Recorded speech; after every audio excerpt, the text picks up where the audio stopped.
The Pac-12 Conference voted Tuesday to postpone its college season and all other sports through at least the end of the calendar year, joining Big Ten Conference in pausing play due to the coronavirus pandemic. What will be the consequences for those colleges and the student athletes who will now suffer the ramifications of their college's presidents, administration, and faculty's ideology? It's looking like half the country, as far as the collegiate football players are concerned, sitting at home while the other half is out there having fun and playing. It seemed like the blue state colleges are the ones that shut down, and then we've got some of the red state colleges saying, hey, no, we want to play. It's like, which political side do you fall on as to if you're going to be playing or not? I mean, there's a lot of talk that these teams are going to come back and launch in the spring, but I mean, what is that going to look like? Are people even going to care? I know that there's a lot of coaches in some of those conferences, like the Big Ten, for example. The Michigan coach, Jim Harbaugh, was very displeased with the decision. He really wanted to continue to play.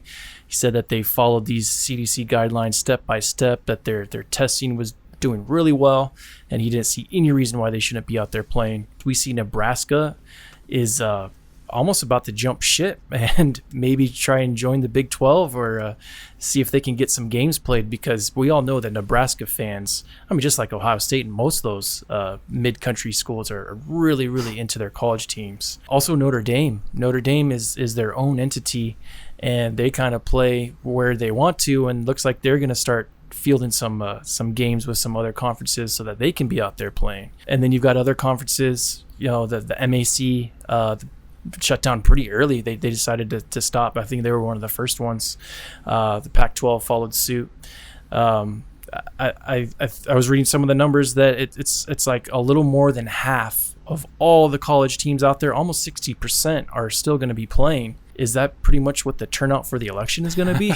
Because it's looking like it's like what exactly what you were saying in the opening statement. Which team do you play for? Which side are you on? Is kind of ultimately dictating a lot of these decisions, it seems like. So yeah, we'll have half the country looking like they're going to be enjoying some college sports, and the other half is going to be, you know, waiting until the spring or waiting for the okay. Yeah, sadly, the NCAA is finding themselves in a massive crisis where it's just too hard to get all the conferences, all the schools, all the coaches, all the players, all the staff, everybody involved with putting these football games on into a massive bubble to where they can play when crisis averted, basically. So where everyone is tested on the norm. It seems like too big of a task. It seems like it's be pretty dang impossible, if not very, very, very, very hard, very difficult to do that. But just like what Chris was saying, you have 59%, almost 60% of schools that are still open. But I find myself in a couple questions myself just thinking about this whole thing is, what happens with players' eligibility? Right. What happens? Can they transfer? Can they transfer to a different school if they're in the Pac-12 or MAC?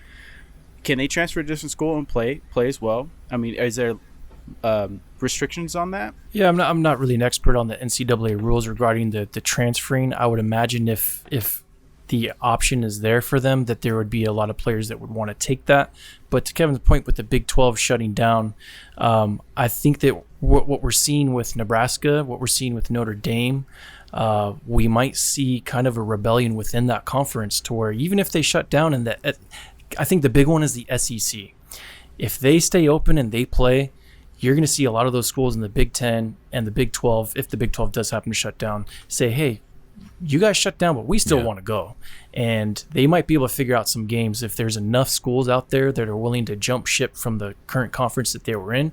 It doesn't seem like there's a huge barrier stopping them from joining other conferences. So are we going to have two national champions this year? Are we going to have the 2020 national champion, fall champion, and then we're going to in the spring have the Pac-12 and the Big Ten, and they're going to have their playoff and they're going to have their national champion? Like it's totally shaping out to be a really weird situation.